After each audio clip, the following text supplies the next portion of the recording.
Alô, som. Bom dia, meus irmãos. Daqui a pouco começaremos nossa escola dominical.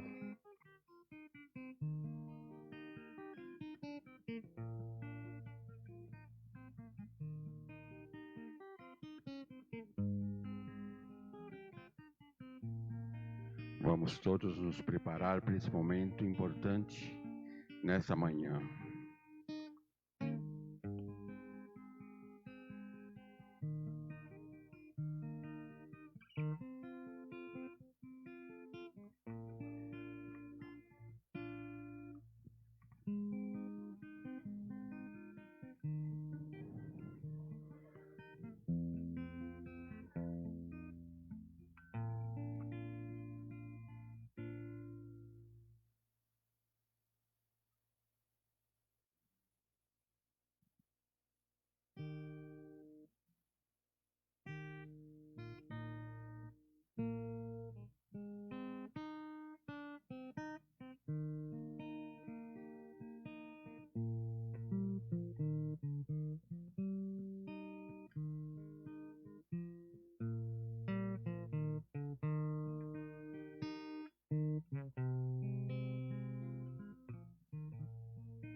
Poesia na escola dominical.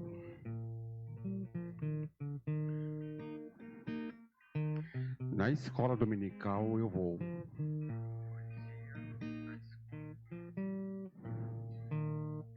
São horas já. São horas já.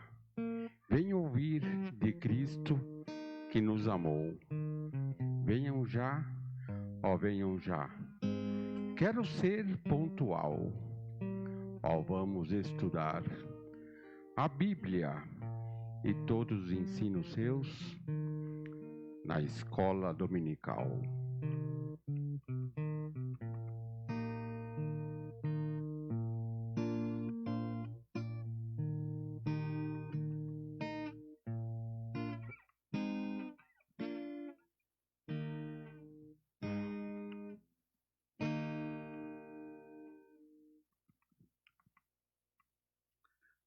Bom dia, meus irmãos. Nós vamos dar início a mais uma escola dominical nessa manhã e nós iremos iniciar orando ao Senhor, o nosso Deus. Pai, nós te louvamos, ó Deus, por mais um dia de vida que o Senhor acrescenta, Senhor, à nossa existência, Senhor. Te louvamos, Senhor, porque Tu és um Deus maravilhoso, um Deus misericordioso, um Deus que tem cuidado das nossas vidas, ó Pai.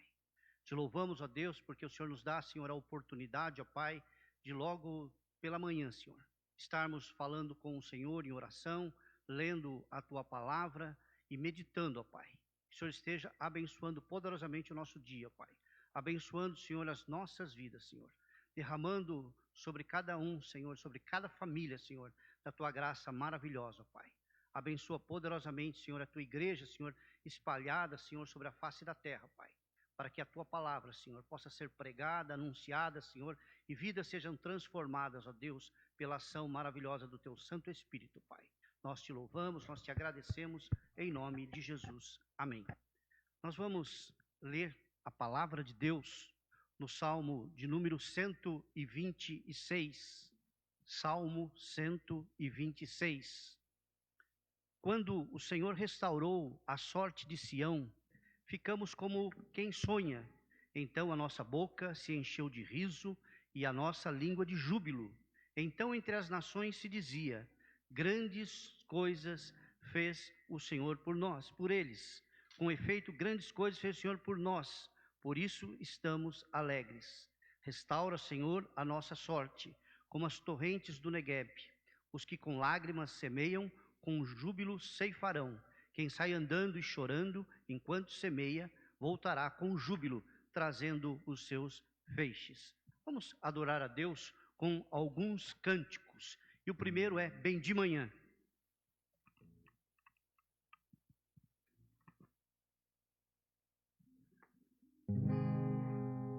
Bem de manhã, embora o céu sereno, careço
desde os confins da terra.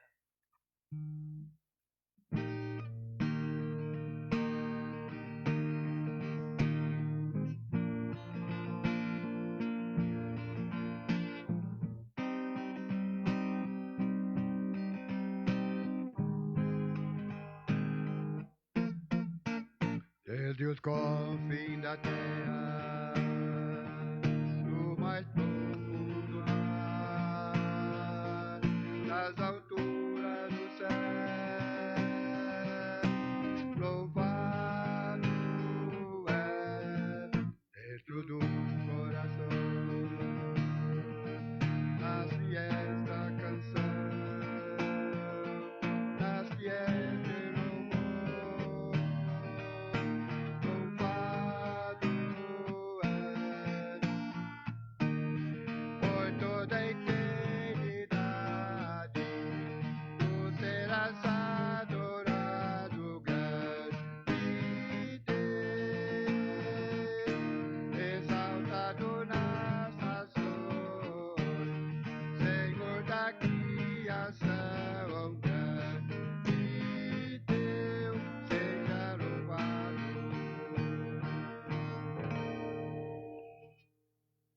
Deus maior.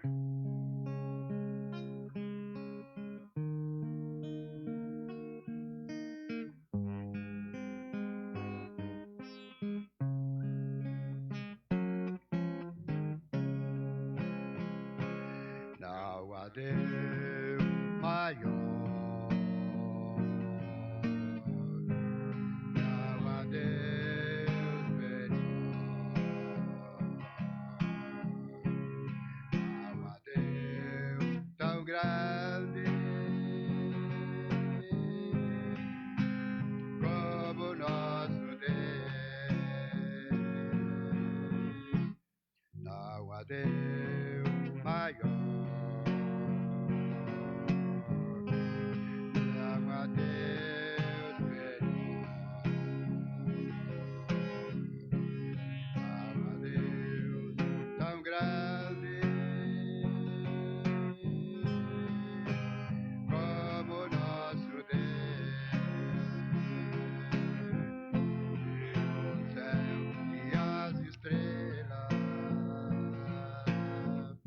e o sol e as estrelas, tudo lhe fez, tudo criou, tudo formou para o seu louvor,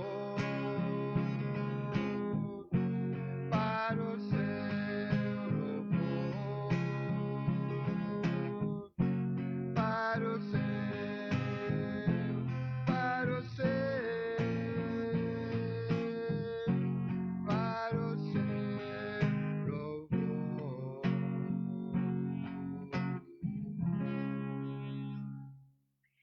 Senhor, nosso Deus, nosso Pai, te damos graças, Senhor, por mais este momento na tua casa, ó Pai. Obrigado, Senhor, por cada vida que está aqui, ó Pai. Obrigado por cada vida que está assistindo em casa, ó Paizinho, esta escola dominical. Que o Senhor possa estar abençoando a cada um, que o Senhor possa estar alcançando a cada vida neste momento, ó Pai. Muito obrigado por tudo, em nome de Jesus, com perdão dos nossos pecados. Amém, Senhor.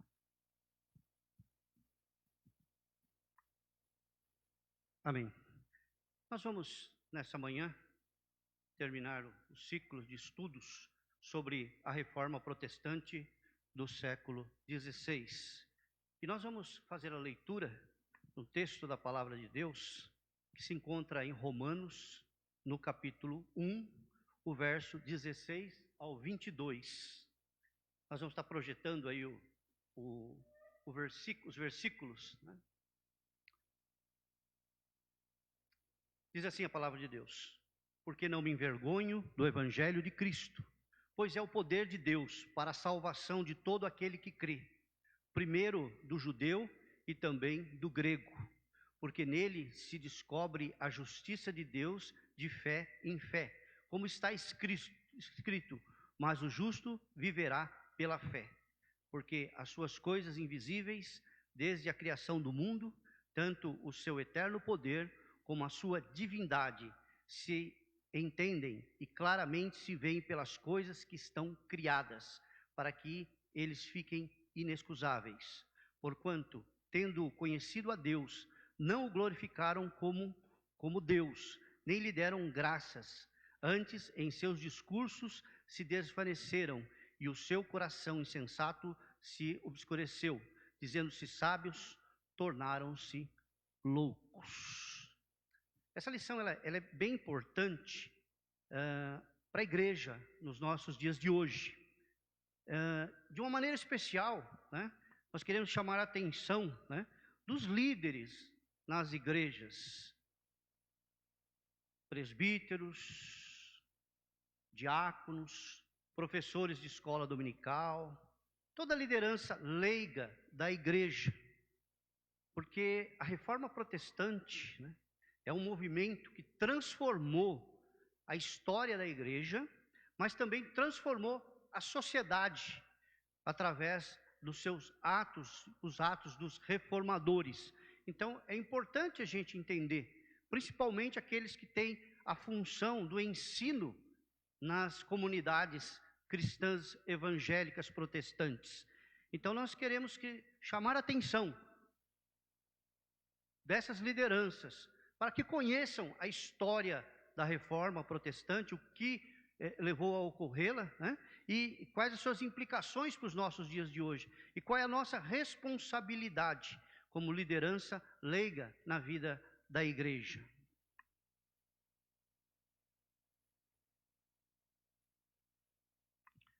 Os antecedentes da reforma protestante. Nós temos aí, estamos falando nessa época do final da Idade Média, quando surgiram estados nacionais, tá? Estados ali na Europa, principalmente na Alemanha, na França, na Inglaterra,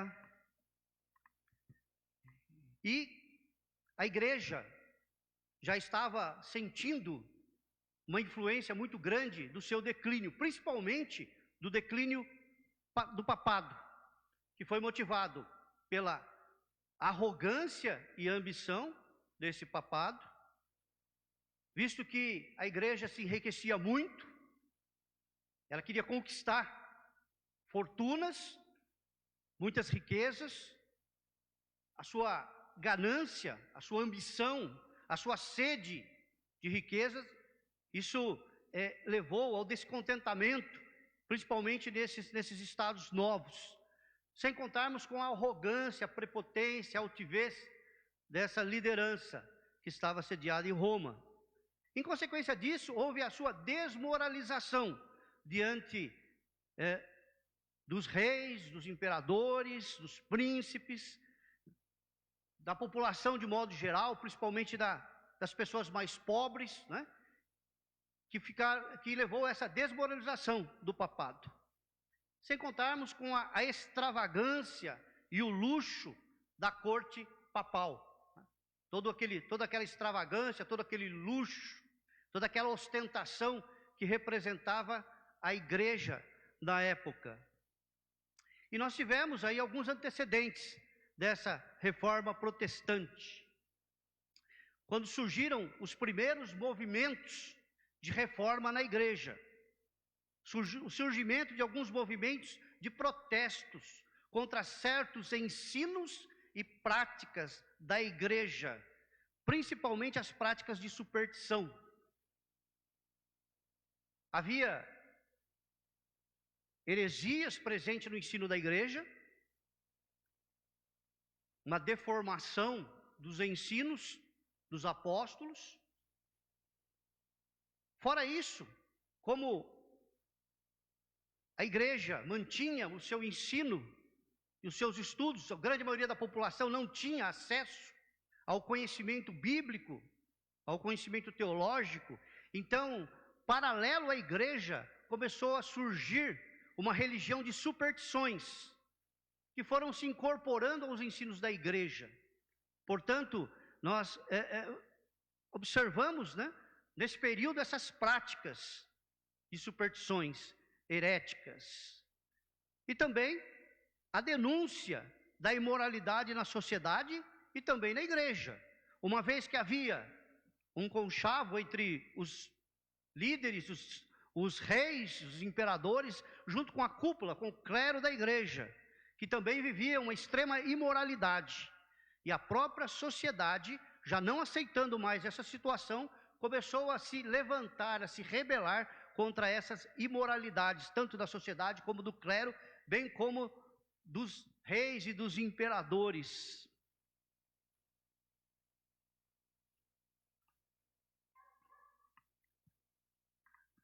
Havia também uma situação geral aí, que ocorreu nesse contexto.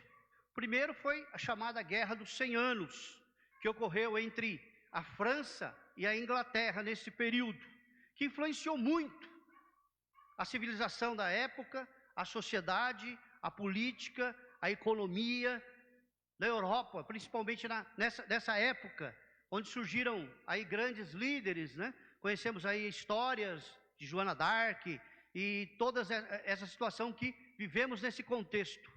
Também começou a surgir no meio do campo, no meio dos camponeses, alguma revolta uma vez que havia muita exploração, tanto em impostos para o Estado, para o reino, como também os impostos religiosos que eram destinados a Roma. Portanto, os camponeses viviam explorados, tanto pelo Estado quanto pela igreja. Então, criava muita insatisfação.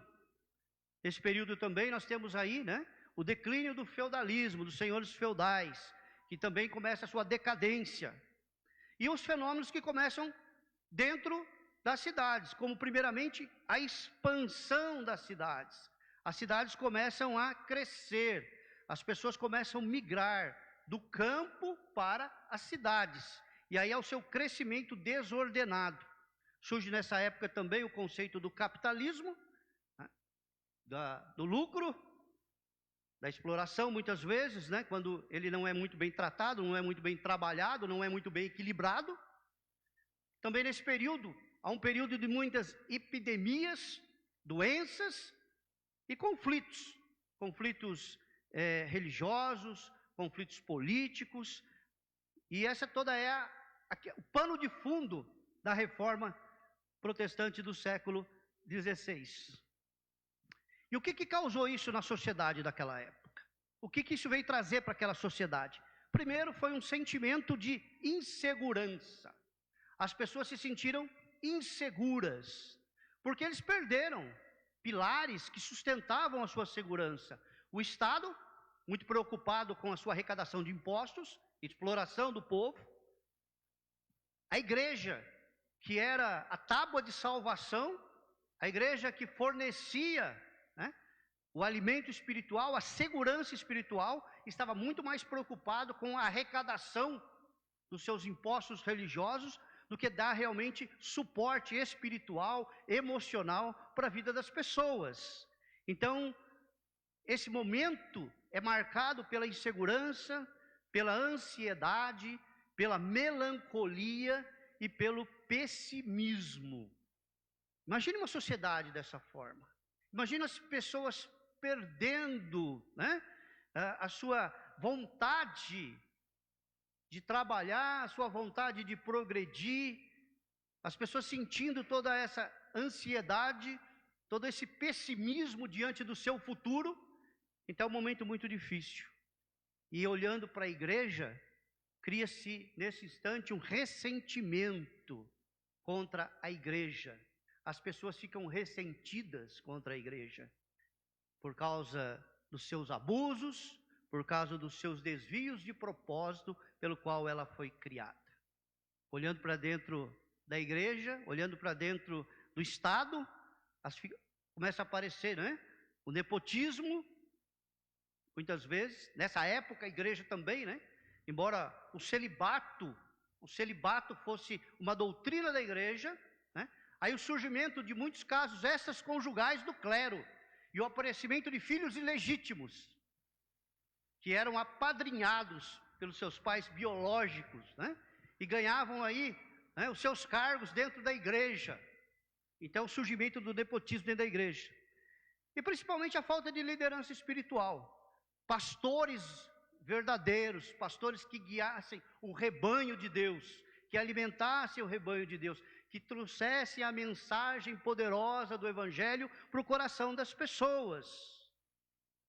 Essa ausência, essa escassez de liderança espiritual.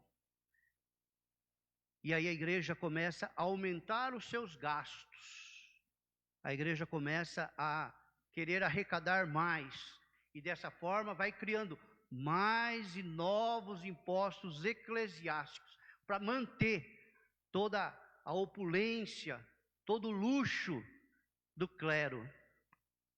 E no contexto social e religioso, o que nós vemos nessa época de pré-reforma é violência nas cidades, violência no campo, né?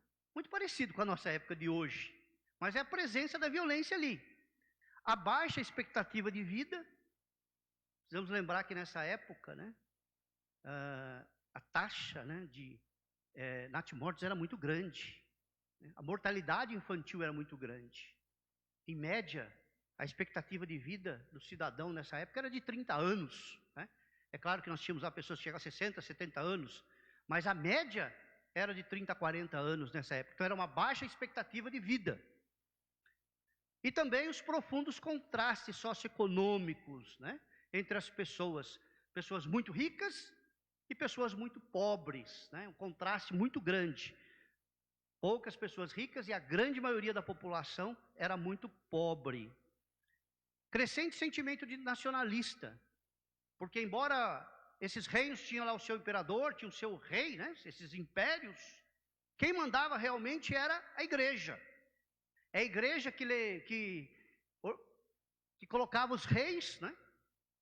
Era a igreja que removia os reis, era a igreja que influenciava a política desses estados. E começou a surgir, tanto nas lideranças desses reinos, desses impérios, como na população, um sentimento de nacionalismo, né? De não aceitar mais as interferências da igreja na vida, na prática de cada nação. Então era esse sentimento muito grande de nacionalismo. A insatisfação, tanto dos governantes como do povo, em relação ao clero da igreja. A igreja, ela praticava aquilo que era chamada de religiosidade contábil, ou religiosidade matemática da salvação. Os débitos são os seus pecados, os créditos são as boas obras. Então, quanto mais pecado, mais boas obras eu preciso fazer. E essas boas obras, muitas vezes, elas eram remuneradas. A igreja passou, nesse instante, a vender o perdão dos pecados. Conforme o tamanho do pecado, a gravidade do pecado, era mais caro. Então aí surgiu a venda de indulgências. E o famoso John Tetzel é que percorria a Europa em busca dos ricos pecadores, para poder vender o perdão para essas pessoas. Lembrando que a Basílica de São Pedro, né, na cidade, lá no Vaticano, ela foi construída, terminou a sua construção justamente com isso, com o dinheiro arrecadado da venda das indulgências, que era o perdão dos pecados. Então não interessava ir atrás do povo pobre, que não tinha dinheiro para pagar as indulgências, mas sim ir atrás dos grandes, dos poderosos, dos reis, dos príncipes, dos senhores feudais, porque eles podiam pagar pelo perdão dos seus pecados. E aí surgem os reformadores, né? Nós temos lá Lutero, na Alemanha, surgiu na Alemanha, onde se instalou o luteranismo e a chamada Reforma Luterana. Depois, em Genebra, na Suíça, Calvino, João Calvino. E Zwingli, na cidade de Zurique, surgindo o calvinismo e o movimento reformado. Também na mesma cidade de Zurique, na Suíça, Menno Simons. Ali em Zurique, o surgimento dos anabatistas, que foi uma reforma radical. E na Inglaterra, Henrique VIII, que surgiu, onde surgiu o anglicanismo, ou chamada Reforma Anglicana. Esses são os principais reformadores, né? E nós vamos falar um pouco dos dois principais, somente nessa manhã. Martinho Lutero e João Calvino, né? Martinho Lutero nasceu em 1483, na pequena cidade de Sliden, na Alemanha, em um lar muito religioso. Em 1505, defrontou-se com a morte em uma tempestade e resolveu abraçar a vida religiosa. Ele ingressou no mosteiro agostiniano de Erfurt, onde se dedicou a uma intensa busca da salvação. No dia 31 de outubro de 1517, diante da venda das indulgências por John Tetzel, aquilo que nós já falamos, né, que vendia lá o perdão dos pecados, Lutero afixou à porta da igreja de Wittenberg as suas 95 teses, a maneira usual de convidar-se uma comunidade acadêmica para debater algum assunto. Logo, uma cópia das teses chegou às mãos do arcebispo, que as enviou a Roma. No ano seguinte, Lutero foi convocado para ir a Roma, a fim de responder as acusações de heresia. Em 1520, a bula papal Exsurge Domini, que significa, em latim, levanta-te, Senhor, deu-lhe 60 dias para retratar-se ou ser excomungado pela igreja. Aí os estudantes e os professores da universidade queimaram essa bula papal e um exemplar da lei canônica da igreja em praça pública, Aí daí veio o nome protestante, em protesto contra essa bula, essa ordem papal de excomunhão de Martinho Lutero. Aí nós temos aí uma cópia da bula, de excomunhão de Martinho Lutero. Nesse mesmo ano, Lutero escreveu várias obras importantes, especialmente três obras de Martinho Lutero, aonde estava todo o escopo da sua reforma na igreja. A primeira obra era A Nobreza Cristã da Nação Alemã, O Cativeiro Babilônico da Igreja, e a terceira, A Liberdade do Cristão. Isso lhe deu notoriedade imediata em toda a Europa e aumentou a sua popularidade na Alemanha. Lembrando, a insatisfação dos reis, dos imperadores, do povo em geral contra a igreja. Então, tanto os governantes quanto o povo viu em Martinho Lutero uma tábua de salvação contra os abusos da igreja. Alguém que teve coragem de se levantar contra a igreja. No início de 1521, foi publicada a bula de excomunhão de Martinho Lutero, Desse Pontificem Romanum, que é a bula de excomunhão. Nesse ano, Lutero compareceu a uma reunião do parlamento, chamada Dieta de Worms, onde reafirmou suas ideias. Foi promulgado contra ele o Edito de Worms, que o levou a refugiar-se no castelo de Wartenburgo, sob proteção do príncipe da Saxônia, Frederico o Sábio. Ali Lutero começou a produzir uma obra-prima da literatura alemã, até nos nossos dias de hoje, que foi a sua tradução das escrituras para a língua alemã, facilitando então o acesso das pessoas, de todas as pessoas, às escrituras, porque ela foi traduzida na sua língua materna, o alemão. Então as pessoas poderiam conhecer a palavra de Deus, ter acesso à palavra de Deus. Lembrando que antes disso, toda a missa, todo o ensino era feito em latim. E a grande maioria da população não tinha acesso a essa língua, não tinha conhecimento a essa língua. A reforma luterana difundiu-se rapidamente na Alemanha.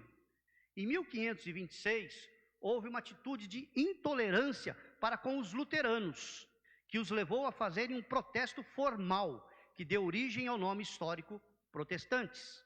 Os problemas políticos, religiosos, levaram a um período de guerra entre católicos e protestantes na Alemanha, um período de 1546 a 1555, que terminou com o tratado, a Paz de Augsburgo. O luteranismo também se difundiu em outras partes da Europa, principalmente nos países nórdicos. Surgimento de igrejas nacionais luteranas na Suécia, em 1527, na Dinamarca, em 1537, na Noruega, em 1539 e na Islândia, em 1554. Lutero e os demais reformadores defenderam alguns princípios básicos que viriam a caracterizar as convicções e práticas protestantes, nesse retorno às Escrituras Sagradas, onde nós conhecemos esses 5 princípios, Sola Escritura, Sola Cristo, Sola Gratia, Sola Fides e Sola Deo Gloria. São aí os princípios básicos, fundamentais da reforma protestante. Outro princípio aceito por todos foi do sacerdócio universal dos fiéis. Lembrando que só o clero da igreja é que representava, a igreja. As pessoas não eram membros da igreja, membros só o clero, Só o clero era sacerdotes. Com o advento das ideias reformadas, das ideias protestantes, todos nós somos sacerdotes. Todos nós podemos ter livre acesso a Deus, podemos orar a Deus, podemos buscar a Deus, podemos colocar, né, as nossas vidas diante de Deus. Isso fica bem claro nos dias de hoje, onde parece que algumas denominações hoje, né, alguns movimentos religiosos têm perdido desse contexto. Somente a oração do missionário tal, somente a oração da profetisa tal, somente ela tem valor. As pessoas não podem mais orar, porque somente essas pessoas têm o dom da oração. E nós estamos voltando a algumas coisas antigas e precisamos reafirmar isso hoje, que todos os cristãos têm acesso a Deus, todos os cristãos podem orar, todos os cristãos podem buscar a presença de Deus. E o próximo reformador, né, é João Calvino. João Calvino nasceu na cidade de Noyon, na França, lá no nordeste da França. Seu pai, Gerard Calvin, né, era secretário do bispo e advogado da igreja, né, naquela cidade. Sua mãe, Jeanne Lefranc, morreu quando ele ainda era uma criança. Após os primeiros estudos em sua cidade, Calvino seguiu para Paris, onde estudou teologia e humanidade, de 1523 a 1528. A seguir, por determinação do pai, foi estudar direito na cidade de Orleans e Bourges, em 1528 a 1531. Com a morte do pai, retornou a Paris e deu prosseguimento aos estudos humanísticos, publicando sua primeira obra, um comentário do Tratado de Sêneca sobre a clemência. Calvino converteu-se provavelmente no ano de 1533. No dia 1º de novembro daquele ano, seu amigo Nicolas Cop fez um discurso de posse na Universidade de Paris, repleto de ideias protestantes. Calvino foi considerado o coautor do discurso e os dois amigos tiveram de fugir para salvar as suas vidas. Calvino foi para a cidade de Angoulême, onde começou a escrever a sua obra mais importante, a Instituição da Religião Cristã, ou Institutas, publicadas na cidade de Basileia em 1536. Já na cidade de Genebra, quando ele fugiu, né, ali para salvar a sua vida, né, na parte francesa, né, de língua francesa da Suíça, essa cidade toda havia abraçado o protestantismo reformado. Calvino escreveu a Constituição da Igreja Reformada de Genebra. E essa importante obra, as ordenanças eclesiásticas, né, aqui é bom a gente focar bem, porque está dentro da doutrina da Igreja Presbiteriana. Né? Se você conhece a doutrina da Igreja Presbiteriana, né, você vai se identificar exatamente com essas ordenanças eclesiásticas, que previa 4 categorias de oficiais na igreja.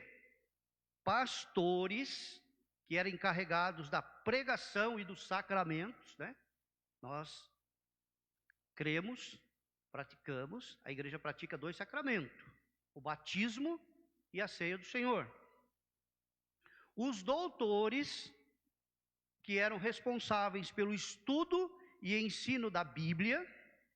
Os presbíteros, que tinham funções disciplinares. Os diáconos, que eram encarregados da beneficência da igreja, de cuidar das pessoas pobres que precisavam de ajuda da igreja. Calvino foi um grande reformador, foi um grande escritor, foi um grande teólogo, foi um grande líder eclesiástico. Em 1559, um ano especialmente significativo, o reformador tornou-se cidadão de Genebra, fundou a sua academia, embrião da Universidade de Genebra, e publicou a última edição das Institutas. A visão do reformador francês era tornar Genebra uma cidade cristã modelo. De que forma? Primeiro, através da reorganização da igreja. Nós já vimos, né? Quais eram os líderes da igreja: pastores, doutores, presbíteros e diáconos. Ele reorganizou a igreja, não mais na figura de um bispo, não mais na figura de um arcebispo, não uma igreja ligada a Roma. Os pastores deveriam ser bem preparados, deveriam receber instrução. Não era qualquer pessoa que podia assumir o púlpito de uma igreja, tinha que ter formação acadêmica e bíblica, tinha que ter estudo. Então, por isso que a igreja até hoje prima pelo seu estudo. Por isso nós temos a faculdade de teologia na IPI do Brasil, para que as pessoas aprendam, para que quando assumem um púlpito, saibam o que estão dizendo, saibam o que estão falando, sejam pessoas preparadas, vão falar para vidas, para as pessoas que vêm em busca de algo para as suas vidas. Então não pode ser o achômetro, eu acho, eu estou sentindo, tem que ser a palavra de Deus pura. Por isso a necessidade do aprendizado, do ensino, professor da escola dominical, né? Tem que preparar a lição, tem que conhecer. Quando for questionado, se não souber responder, vai pesquisar, mas dê uma resposta verdadeira, bíblica. Não fique enrolando, né? Precisamos conhecer a palavra de Deus. Isso é, né, uma das metas da igreja, um dos sinais da igreja. Isso é uma das características da nossa igreja. Promover o conhecimento, o estudo sadio da palavra de Deus. Formar pessoas que realmente têm capacidade de discernir. No momento que as pessoas são levadas, né, por tanto vento de doutrina, por tanto sentimento, né? Eu sinto, eu acho, Deus me revelou, Deus me mostrou, eu sonhei. Vai procurar o sonho na palavra de Deus. Vai ver se seu sonho está coerente com a palavra de Deus. Se tiver, amém. Mas se não tiver, pode descartar. Não faça da Bíblia superstição. Usa a palavra de Deus, a autoridade da palavra de Deus. E de leis que expressassem uma ética bíblica. Uma ética bíblica. Leis baseadas na palavra de Deus. Não leis injustas que muitas vezes eram criadas pelos governantes, mas uma lei que tinha como base a ética bíblica. E uma grande lição para os nossos dias de hoje. A gente acha que hoje são questões novas, mas são bem antigas. Ele criou um sistema educacional completo na cidade de Genebra e principalmente esse sistema educacional, essas escolas eram gratuitas. Lembrando que somente os ricos, os filhos dos ricos podiam estudar, porque o estudo era muito caro. E nessa época, ele era promovido pela igreja nos mosteiros. Então as pessoas pobres, as pessoas mais humildes, não tinham acesso à educação. Calvino, então, ele institui na cidade de Genebra esse sistema educacional completo, né? Embora a divisão lá fosse diferente, mas você imagina que é desde o fundamental até o nível universitário gratuito, ali na cidade de Genebra. O resultado do trabalho espiritual e administrativo na cidade de Genebra, ali de João Calvino, né? Ela tornou-se um grande centro do protestantismo, preparando líderes reformados para toda a Europa e abrigando centenas de refugiados, né? Então as pessoas que eram perseguidas pela religião, por causa da sua religião, elas fugiam para a cidade de Genebra, onde elas encontravam abrigo.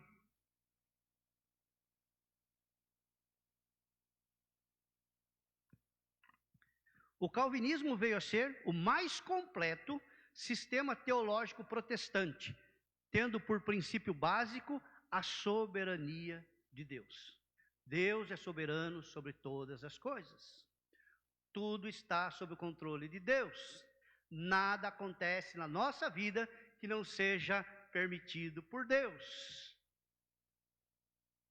Deus continua cuidando do seu povo. Deus é soberano. Deus sabe todas as coisas. Deus ouve todas as pessoas. E Deus também vê tudo o que ocorre no mundo. Deus não está ausente, mas Deus está presente, caminhando junto com o seu povo, caminhando junto com a sua igreja. A influência da reforma protestante. Quais as influências na sociedade daquela época e que perdura até os nossos dias de hoje?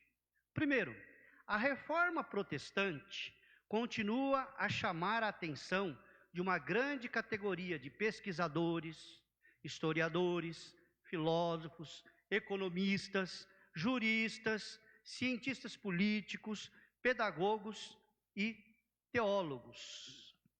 A reforma protestante pode ser considerado como o evento mais importante da história do século XVI na Europa.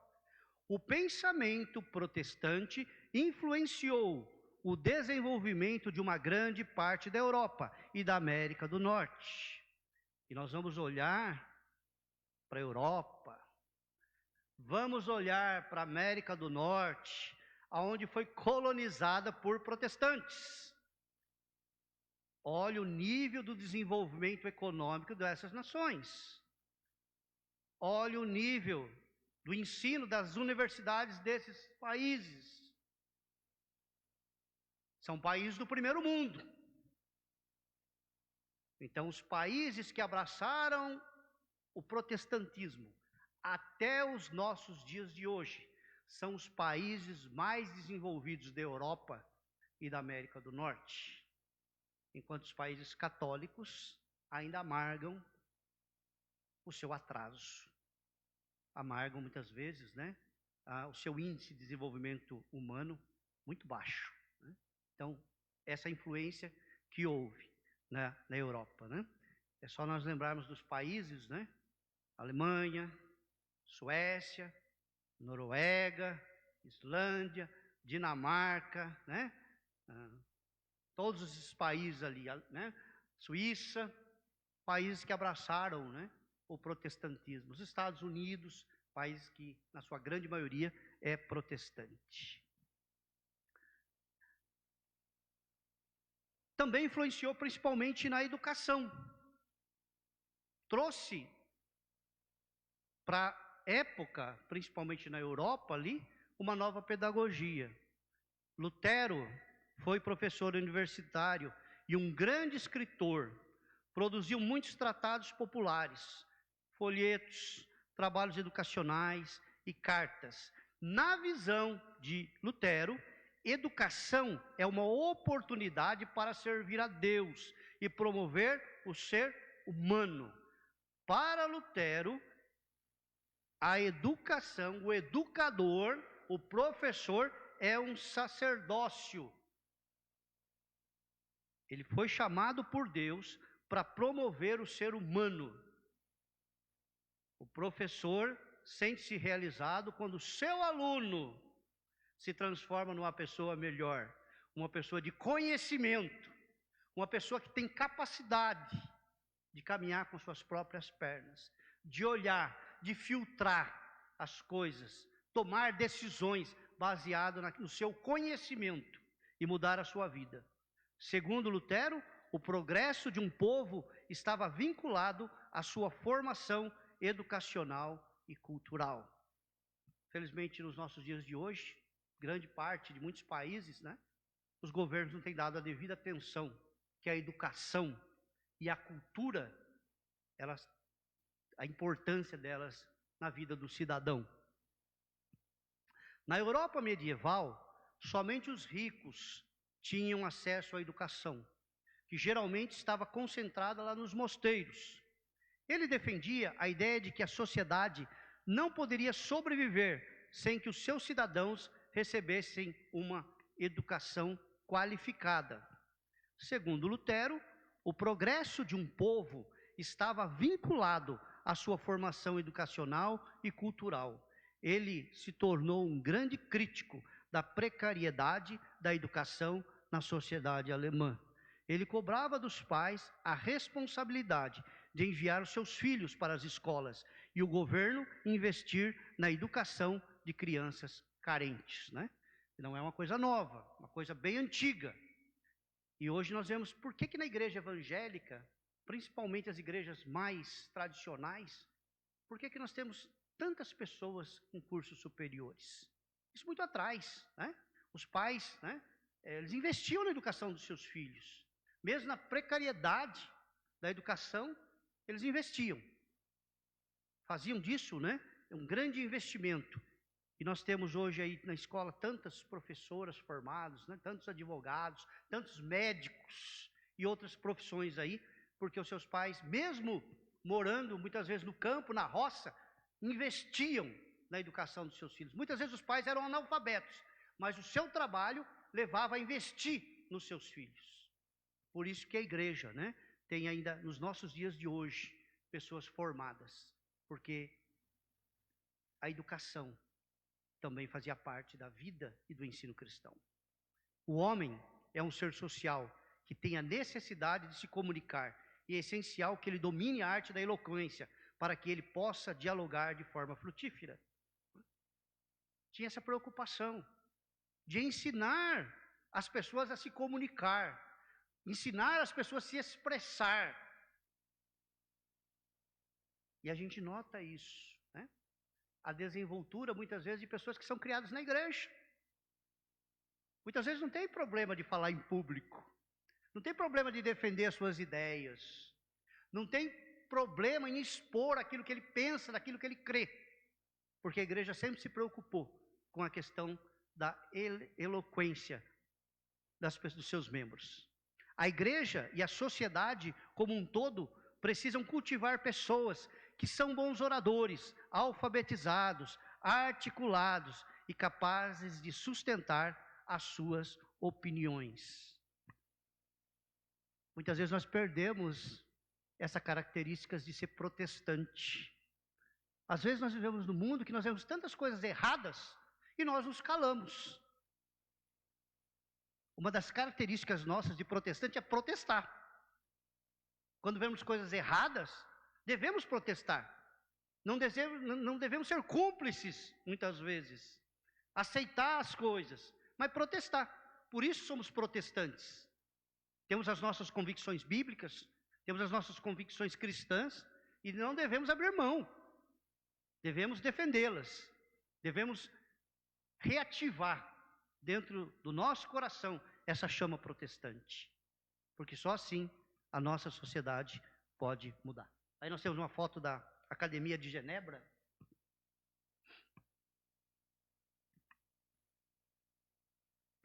Calvino defende o ofício do professor como um sacerdote, alguém que é vocacionado por Deus para transformar a vida dos alunos através da educação. Toda prosperidade econômica, cultural e intelectual só é possível através da educação. Para ele, somente a educação transforma uma sociedade. E o professor é o agente de Deus para que isso aconteça. Então, por isso a gente tem que estar firme nessas convicções, né? Os pastores são responsáveis pela pregação, pelo ensino da palavra de Deus. No púlpito, também são professores. Na vida, também são professores, que ensinam na igreja, ensinam nas casas, ensinam nos hospitais, ensinam nos presídios, sempre ensinando as pessoas a viverem de acordo com a palavra de Deus. Para ele, o homem não pode acreditar em qualquer coisa. Calvino tinha essa preocupação, porque naquele tempo, as pessoas acreditavam em qualquer coisa. Não é diferente dos nossos dias de hoje. As pessoas abraçam qualquer ensino, sem um filtro. E ele dizia, a credulidade cega é que causa a sua ruína. A incredulidade cega do homem é que causa a sua ruína. Calvino dizia que fé e razão têm que andar junto. A gente não pode ter aquele extremismo, só a razão, só a fé. Elas têm que caminhar juntos. Né? É a fé racional. A fé dos crentes bereanos que ouviam, mas corriam conferir em casa se aquilo era verdade, lá na palavra de Deus. Não aceitavam nada passivamente, nem um ensino falso. O homem que é educado e acredita em Deus, ele é capaz de analisar, ele é capaz de refletir, ele é capaz de comparar, ele é capaz de verificar, e depois de fazer tudo isso, tirar as suas próprias conclusões. Foi o que revolucionou a sociedade, foi o que mudou a sociedade. A igreja, através dos seus dogmas, determinava em que as pessoas deveriam acreditar. Olha, você tem que acreditar nisso, mesmo que isso seja heresia, mesmo que isso seja superstição. Calvino foi contra tudo isso. Né? A base, o parâmetro é a palavra de Deus. Aquilo que está na palavra de Deus, você abraça, você absorve. Aquilo que não está, você deleta da sua vida. Você tira da sua vida. Não aceite. Eu não posso mudar a minha vida, nem o meio em que eu vivo. Devo aceitar tudo como a vontade absoluta de Deus. Devo me conformar com a situação. Essa era a pregação da igreja romana na época. Olha, você aceita. Ah, você é pobre. Você nasceu pobre? É a vontade de Deus. Ah, você está passando por dificuldade? Seus filhos não têm acesso à educação? Você tem que se conformar. Essa é a vontade de Deus. Deus mandou você nascer pobre. Você tem que morrer pobre. Você não pode mudar a situação. Essa é a vontade de Deus. Contra todo esse ensino, Calvino se levantou. Não, o homem pode mudar a sua realidade. O homem pode mudar a sua situação. Primeiramente mudando espiritualmente. E essa mudança espiritual que ocorre no interior do homem, reflete para o seu exterior. Reflete na sua ética, lá no seu trabalho, no desenvolvimento, no sustento da família e na busca por melhores condições de vida. A reforma foi na contramão. Ensinou que o homem é capaz de mudar a sua realidade e a realidade da sociedade em que ele vive. E a educação é um instrumento que liberta e muda o homem e a sua realidade. Por isso, todo pregador, todo aquele que assume a pregação, seja num púlpito, seja num estudo bíblico, seja numa aula de escola dominical, ele tem que ser um exímio professor. Porque a função do professor é ensinar. Né? Vamos lembrar que Jesus ali na grande comissão, ele colocou essa questão. Ensinando a guardar todas as coisas. Você vai pregar, mas você vai ensinar as pessoas. E quando o professor ensina, quando o pastor ensina, é para as pessoas aprenderem. Aprenderem e praticarem. Faz uma faculdade de medicina, você vai aprender, mas para você praticar. Faz engenharia, vai aprender, mas para praticar. Ah, sou servo de Cristo, sou cristão, estou aprendendo a ser cristão. Para quê? Para viver dentro da igreja? Não, para praticar no dia a dia. Colocar em prática os ensinos da palavra de Deus. E aí ele termina uma frase dele, um texto muito legal dele, que ele diz: toda incredulidade é a única coisa que impede Deus de nos satisfazer larga e abundantemente com todas as coisas boas. Calvino, né? Falava sobre essa questão. Então hoje nós olhamos, né, encerrando esse ciclo de estudos sobre a Reforma Protestante, a gente quis falar sobre essas implicações práticas para o nosso dia a dia. Porque geralmente nós lembramos da Reforma, no mês de outubro, 31, dia da Reforma, mas a igreja, ela pratica a Reforma, ela protesta contra as injustiças, ela protesta contra o pecado presente no mundo 365 dias por ano. Então nós vivemos essa reforma todos os dias. Essa deve ser a nossa característica. Pessoas que não aceitam ensinos errados, doutrinas erradas, mas que pela nossa formação sabemos filtrar e viver o verdadeiro evangelho. que esse espírito da reforma esteja presente nas nossas vidas, todos os cristãos, mas principalmente aqueles que são líderes na igreja, aqueles que um dia, né, assumiram um compromisso na igreja, os ordenados, pastores, pastoras, presbíteros, presbíteras, diáconos, diaconisas, professores da escola dominical, líderes de grupos, líderes de departamentos da igreja, infantil, adolescentes, jovens, toda a área, precisam ser pessoas preparadas. E vamos lembrar que ninguém nasceu sabendo. Todos nós devemos buscar esse ensino. E ele é proporcionado pela igreja. Se Deus te chamou para o ministério, que você possa estar se preparando cada dia mais para exercer com excelência esse ministério. E todos nós, como cristãos, podemos mudar a nossa realidade, a realidade das nossas casas, a realidade das nossas famílias, a realidade do nosso trabalho, a realidade onde nós estamos inseridos, trazendo essa pregação da reforma para os nossos dias de hoje e mudando as realidades.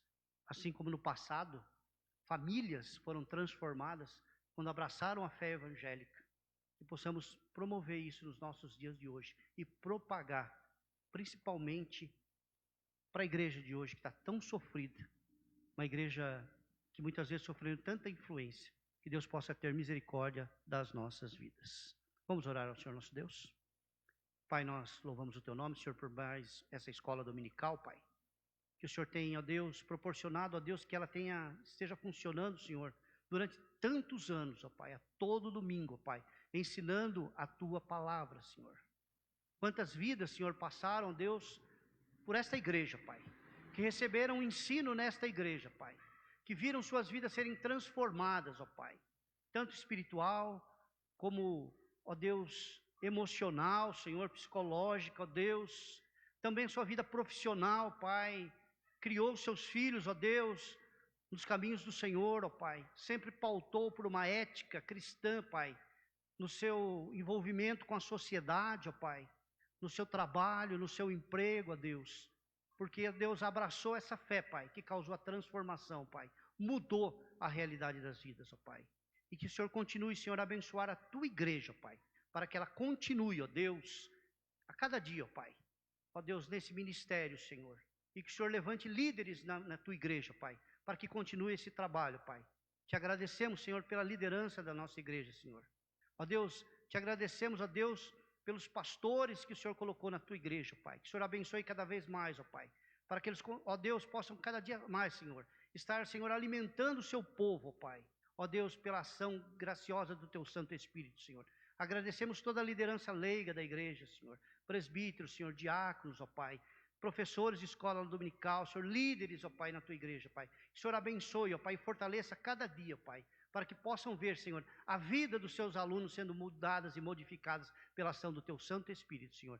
Nós te agradecemos, ó Deus, pela superintendência da escola dominical desta igreja, Senhor, por todos aqueles que trabalham, Senhor, secretários, ó Pai, tesoureiro, ó Pai, que o Senhor abençoe poderosamente essas vidas, ó Pai, porque promove o ensino da Tua palavra, ó Pai. Nós te agradecemos, ó Deus, por tudo, em nome de Jesus. Amém. Nós queremos lembrar aos irmãos, né, encerrando esse momento, aí nós vamos encerrar com um cântico, né, e lembrando do nosso culto às 19 horas, né, então nós convidamos os irmãos que estejam presentes também, né, nos trabalhos promovidos na igreja, né, nós temos aí quarta-feira, a tarde da bênção, quinta-feira nós temos o estudo bíblico no templo e sexta-feira a nossa reunião de oração. Convidamos os irmãos para participarem, né, desses trabalhos. Lembrando que nós temos aí o nosso culto, domingo à noite, ele é presencial. Então mas também continua sendo transmitido aí pela internet. Então nós convidamos os irmãos à sua participação. Agradecemos a todos e por esse momento que pudemos estar compartilhando de algo da palavra de Deus, que você possa estar realmente aplicando esses ensinamentos na sua vida. Vamos louvar ao Senhor, não há Deus maior? E assim nós estaremos encerrando essa transmissão.